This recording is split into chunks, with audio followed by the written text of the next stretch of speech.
ಹೇಳಿ ಗುರುಗಳೇ. ಹಲೋ, ನಮಸ್ಕಾರ. ನಮಸ್ಕಾರ. ನಮ್ಮ ಹೆಸರು ಸರ್? ನನ್ನ ಹೆಸರು ಹನುಮಂತರಾಯಪ್ಪ ಅಂತ.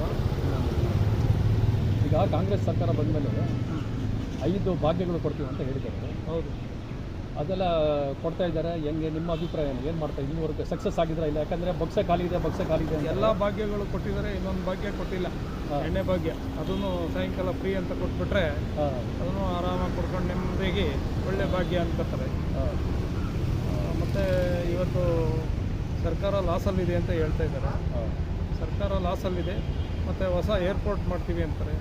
ಆಮೇಲೆ BBMPನ ತೊಗೊಂಡು ಚನ್ನಪಟ್ಟಣದವರೆಗೂ ತೊಗೊಂಡೋಗ್ತೀವಿ ವಾರ್ಡ್ ಮುಖಾಂತರ ಅಂತಾರೆ. ಚನ್ನಪಟ್ಟಣದವರೆಗೂ ತೊಗೊಂಡೋಗೋಂಥದ್ದಲ್ಲ. ಇಲ್ಲಿ ಬೆಂಗಳೂರಿನಲ್ಲಿ ಇರ್ತಕ್ಕಂಥ ಸ್ಲಮ್ಗಳು, ಕೊಳಗೇರಿಗಳು, ಅಲ್ಲಿ ಚರಂಡಿಗಳೇ ಕ್ಲೀನ್ ಮಾಡಿಲ್ಲ. ಇಲ್ಲಿರ್ತಕ್ಕಂಥ ಕಸ ಎತ್ತಕ್ಕೆ ಆಗಿಲ್ಲ ಇವ್ರ ಕೈಲಿ.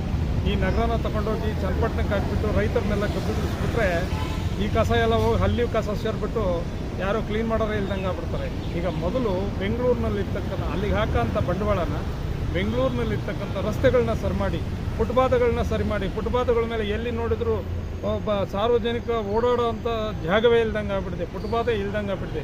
ಫಸ್ಟು ಫುಟ್ಪಾತ್ಗಳನ್ನ ಬಿಡುಗಡೆ ಮಾಡಿಸಿ. ಈ ಕಾರು, ವೆಹಿಕಲ್ದು, 2 ವೀಲರು, 4 ವೀಲರು, 3 ವೀಲರ್ ಎಲ್ಲ ಫುಟ್ಪಾತ್ ಮೇಲೆ ನಿಲ್ಲಿಸ್ತಾ ಇದ್ದಾರೆ. ಫಸ್ಟ್ ಅದನ್ನು ಬಿಡುಗಡೆ ಮಾಡಿಕೊಡಿ, ಸಾರ್ವಜನಿಕರಿಗೆ ಅದನ್ನು ಅನುಕೂಲ ಮಾಡಿಕೊಡಿ. ನೀವು ಹೊಸ ಏರ್ಪೋರ್ಟ್ ಕಟ್ತಿರಲ್ಲ, ಹೊಸ ಏರ್ಪೋರ್ಟ್ ಏನಕ್ಕೆ ಬೇಕು? ಇಲ್ಲಿರ್ತಕ್ಕಂಥ ಏರ್ಪೋರ್ಟ್ಗೆ ಅಪ್ಟಿಯರ್ ಪ್ರಕಾರ 4 ರೋಡ್ ಮಾಡಿ, ಅದೇ ಸಾಕು. ಹೊಸ ಏರ್ಪೋರ್ಟ್ ಏನು ಬೇಕಾಗಿಲ್ಲ. ಅಲ್ಲಿರ್ತಕ್ಕಂಥ ರೈತರನ್ನ ಕಬ್ಬಿಬಿಡಿಸ್ಬಿಟ್ಟು ತಿರುಗಿ ಅಲ್ಲಿ ಹೊಡೆದಾಟ ಶುರು ಮಾಡಬೇಡಿ. ನೀವು ಸಾಕು, ಇರೋ ಏರ್ಪೋರ್ಟ್ಗೆ 4 ರೋಡ್ ಮಾಡಿ, ನಗರದಲ್ಲಿರ್ತಕ್ಕಂಥ ರೋಡುಗಳನ್ನ ಕ್ಲೀನ್ ಮಾಡಿಸಿ, ಕಸರಾಶಿ ಎತ್ತಿಸಿ. ಫಸ್ಟು ಇವತ್ತು ಡೆಂಗ್ಯೂ ಅಂತ ವಿಧಾನಸೌಧ ಸುತ್ತ ಮಾತ್ರ ಔಷಧಿ ಹೊಡಿತಾ ಇದ್ದಾರೆ. ಕೇರಿಗಳಲ್ಲಿ ಎಲ್ಲೂ ಔಷಧಿ ಹೊಡಿತಾ ಇಲ್ಲ. ಅದನ್ನು ನೀವು ಲೆಕ್ಕದಲ್ಲಿ ಮೀಡಿಯಾಗಳ ಮುಂದೆ ಎಲ್ಲೋ ಒಂದು ಕಡೆ ತೋರಿಸೋದಲ್ಲ. ಟೋಟಲ್ ನಗರದಲ್ಲಿರ್ತಕ್ಕಂಥ ಕೊಳಗೇರಿ ಪ್ರದೇಶಗಳಲ್ಲಿ ಔಷಧಿನ ಸಿಂಪಡಿಸಿ ಡೆಂಗ್ಯೂನ ಕಡಿಮೆ ಮಾಡಿ. ಫಸ್ಟು ಇಲ್ಲಿರ್ತಕ್ಕಂಥ ಸೊಳ್ಳೆನ ಸಾಯಿಸೋದಕ್ಕೆ ಪ್ರಯತ್ನ ಪಡಿ. ಈ ಸೊಳ್ಳೆನೆಲ್ಲ ತೊಗೊಂಡೋಗಿ ಚನ್ನಪಟ್ಟಣಕ್ಕೆ, ದಾಬಸ್ಪೇಟೆಗೆ, ಕನಕಪುರಕ್ಕೆ ಹಾಕ್ಬೇಡಿ. ಯಾಕೆಂದರೆ ಇವಾಗ ನಾನು ಏನು ಹೇಳ್ತಾ ಇದ್ದೀನಿ, ಇದು ಈ ನಗರದಲ್ಲಿರ್ತಕ್ಕಂಥ ವ್ಯವಸ್ಥೆ, ಈ ವ್ಯವಸ್ಥೆನ ಸರಿ ಮಾಡಿ. ಈ ವ್ಯವಸ್ಥೆನ ಸರಿ ಮಾಡಿದರೆ ನೀವು ಒಂದು ಹೊಸ ಬೆಂಗಳೂರನ್ನು ಕಟ್ಟಿದಂಗೆ ಆಗುತ್ತೆ. ಈ ಬೆಂಗಳೂರು ಈಗ ಫುಲ್ಲು ಎಲ್ಲಿ ನೋಡಿದ್ರು ಗುಂಡಿಗಳು, ಹಳ್ಳಗಳು. ಪಾಪ ವಯಸ್ಸಾದವ್ರು ಓಡಾಡೋಕೆ ಆಗ್ತಾಯಿಲ್ಲ.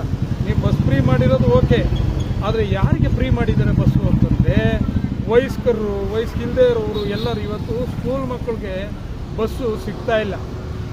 ಯಾಕೆಂದರೆ ಬರೀ ಲೇಡೀಸ್ ಹತ್ಕೊಂಡು ಹೋಗೋದ್ರಿಂದ ಸ್ಕೂಲ್ ಮಕ್ಕಳು ಹತ್ತೋದಕ್ಕೆ ಆಗ್ತಾ ಇಲ್ಲ. ಪಾಪ ಆಟೋಗಳಲ್ಲಿ ಚಾರ್ಜ್ ಹಾಕ್ಕೊಂಡು ಹೋಗ್ತಾ ಇದ್ದಾವೆ. ಸ್ಕೂಲ್ ಮಕ್ಕಳಿಗೆ ಫ್ರೀ ಮಾಡಿ, 60 ವರ್ಷ ಮೇಲ್ಪಟ್ಟಿರ್ತಕ್ಕಂಥವ್ರಿಗೆ ಫ್ರೀ ಮಾಡಿ. ನಿಮ್ಮನ್ನು ಸಾಯೋ ತನಕ ನೆನೆಸ್ಕೋತಾರೆ. ನೀವತ್ತು ಗೃಹಲಕ್ಷ್ಮಿ ಕೊಡ್ತಾ ಇದ್ದೀರಾ. ಗೃಹಲಕ್ಷ್ಮಿನ ಇರೋರಿಗೂ ಕೊಡ್ತಾ ಇದ್ದೀರಾ, ಇಲ್ದವ್ರಿಗೂ ಕೊಡ್ತಾ ಇದ್ದೀರಾ. ಇಲ್ಲದೇ ಇರ್ತಕ್ಕಂಥವ್ರನ್ನ ಗುರುತಿಸಿ ಅವ್ರಿಗೆ ಕೊಟ್ಟರೆ ದೇವರಾದರೂ ಮೆಚ್ತಾನೆ. ಅದು ಬಿಟ್ಟುಬಿಟ್ಟು ಎಲ್ರಿಗೂ ಗೃಹಲಕ್ಷ್ಮಿ, ಮಹಿಳೆ ಆಗಿಬಿಟ್ಟದವ್ರಿಗೆಲ್ಲ ಗೃಹಲಕ್ಷ್ಮಿ ಅಂದರೆ ಇರೋರು ತೊಗೋತಾ ಇದ್ದಾರೆ, ಇಲ್ದವರು ತೊಗೋತಾ ಇದ್ದಾರೆ. ಇಲ್ಲಿ ಇಲ್ದವ್ರಿಗೆ 0 ಆಗ್ತಾ ಇದೆ. ಇರೋರು ಮೊದಲೇ ಹಣ ಕೊಟ್ಟು ಹೊಸದಾಗಿ ಕಾರ್ಡ್ ರೆಡಿ ಮಾಡಿಬಿಟ್ಟು ತೊಗೋತಾರೆ. ಇಲ್ದವರು ತಿರುಗಿ ಪಾಪ ಮೂಲೆ ಬೀಳ್ತಾ ಇದ್ದಾರೆ. ಇಲ್ದವ್ರಿಗೆ ಗೃಹಲಕ್ಷ್ಮಿ ಕೊಡಿ, ಇರೋರಿಗೆ ಕೊಡಬೇಡಿ.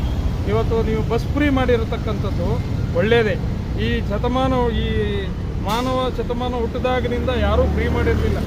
ಇದು ನೀವು ಮಾಡಿ. ಪಾಪ ಅಜ್ಜಿರು, ಮುದುಕಿರು ತನ್ನ ತವ್ರ ಮನೆಗಳನ್ನ ನೋಡ್ಕೊಂಡಿರಲಿಲ್ಲ. ಎಲ್ಲ ಹೋಗಿ ಮೂಲೆ ಇರ್ತಕ್ಕಂಥ ದೇವಸ್ಥಾನಗಳನ್ನು, ಮನೆ ದೇವರುಗಳನ್ನು ನೋಡ್ಕೊಂಡು ಬರ್ತಾ ಇದ್ದಾರೆ. ಆದರೆ ಬೆಂಗಳೂರು ನಗರವನ್ನು ಸ್ವಚ್ಛಗೊಳಿಸ್ತಾ ಇಲ್ಲ. ಎಲ್ಲಿದೆ BBMP ಅವರು ಬರ್ತೀವಿ ಅಂದರೆ ಎಲ್ಲಿ BBMP ಕಸ ಎಲ್ಲಿ ಎತ್ತಾರೆ?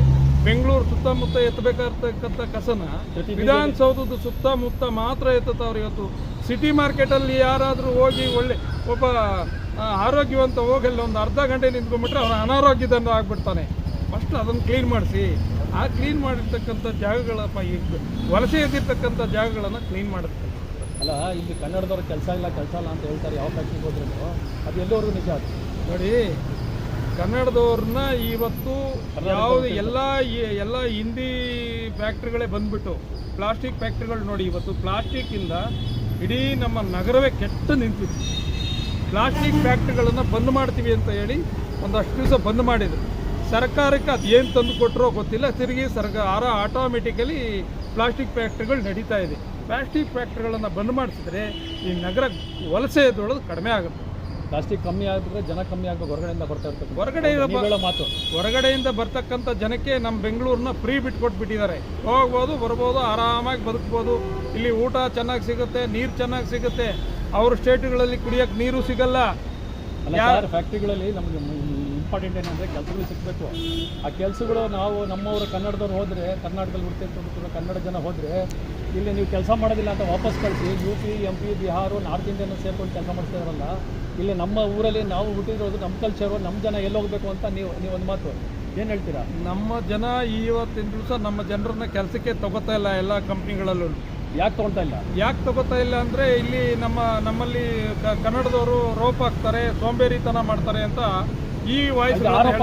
ಇದು ಆರೋಪ. ಹೌದು, ಆರೋಪನೇ. ಯಾಕೆಂದರೆ ಇವತ್ತು ಹಿಂದಿಯವರೇ ಜಾಸ್ತಿ ಬೆಳೀತಾ ಇದ್ದಾರೆ. ಇಲ್ಲಿ ಬಾತ್ರೂಮ್ ನೋಡಿ, ಇವತ್ತು ಟೆಂಡರ್ ತಗೊಂಡಿರೋ ಬಾತ್ರೂಮ್ಗಳು ಎಷ್ಟು ನಮ್ಮ ಈ ದಲಿತ ವರ್ಗದವರು ಮೊದಲು ಎಲ್ಲ ಬೆಂಗಳೂರನ್ನು ಸ್ವಚ್ಛ ಮಾಡ್ತಾ ಇದ್ದವರು. ಅವರು ಬಾತ್ರೂಮ್ಗಳನ್ನು ಟೆಂಡರ್ಗಳು ಅವ್ರಿಗೆ ಕೊಡ್ತಾ ಇದ್ರು. ಇವತ್ತು ಆ ಟೆಂಡರ್ಗಳೆಲ್ಲ ಹೋಗಿ ರಾಜಸ್ಥಾನದವ್ರಿಗೆ ಸೇರ್ತಾ ಇದೆ.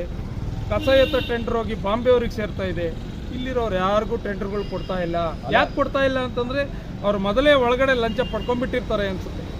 ಅಲ್ಲ, ಇಲ್ಲಿ ಇರ್ತಕ್ಕಂಥ ಬೆಂಗಳೂರು ಕೆಪಾಸಿಟಿ ಇದ್ದಿದ್ದು ಬರೀ 10 ಲಕ್ಷ ಜನಕ್ಕೆ ಮಾತ್ರ ಬೆಂಗಳೂರು ಅಂತ ಇತ್ತು. ಹೌದು. ಇವಾಗ ಒಂದು ದಿವಸಕ್ಕೆ 4,000-5,000 ಜನ ಟ್ರೈನಲ್ಲಿ ಬಂದು ನಾರ್ತ್ ಇಂಡಿಯಾದಿಂದ ಬಂದು ಇಳ್ತಾ ಇದ್ದಾರಲ್ಲ, ಇವರು ಎಲ್ಲಿಂದ ಬಂದವರು? ಇವರಲ್ಲಿ ಎಷ್ಟು ಜನ ಟೆರರಿಸ್ಟ್ಗಳಿದ್ದಾರೆ, ಎಷ್ಟು ಜನ ಒಳ್ಳೆಯವರಿದ್ದಾರೆ, ಕ್ರಿಮಿನಲ್ ಇದ್ದಾರೆ, ಏನು ಎಲ್ಲ ಎತ್ತ ಅಂತ ಏನು ತಿಳಿದೆ ನಮ್ಮ ಸರ್ಕಾರದವ್ರು ಸೇರಿಸ್ಕೊಳ್ತಾ ಇದ್ದಾರಲ್ಲ. ಒಂದು ದಿವಸಕ್ಕೆ 4,000-5,000 ಜನ ಅಂದರೆ ತಿಂಗಳಿಗೆ ಎಷ್ಟು ಲಕ್ಷ ಜನ ಆಗ್ಬಿಟ್ರು. ಇದ್ರ ಬಗ್ಗೆ ಏನು ಹೇಳ್ತಾರೆ ಸರ್?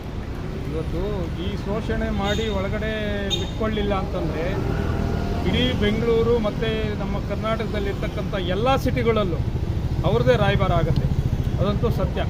ಅದು ಬೇರೆ ಈ ಮೋದಿ ಗೌರ್ಮೆಂಟ್ ಬಂದಾಗಂತೂ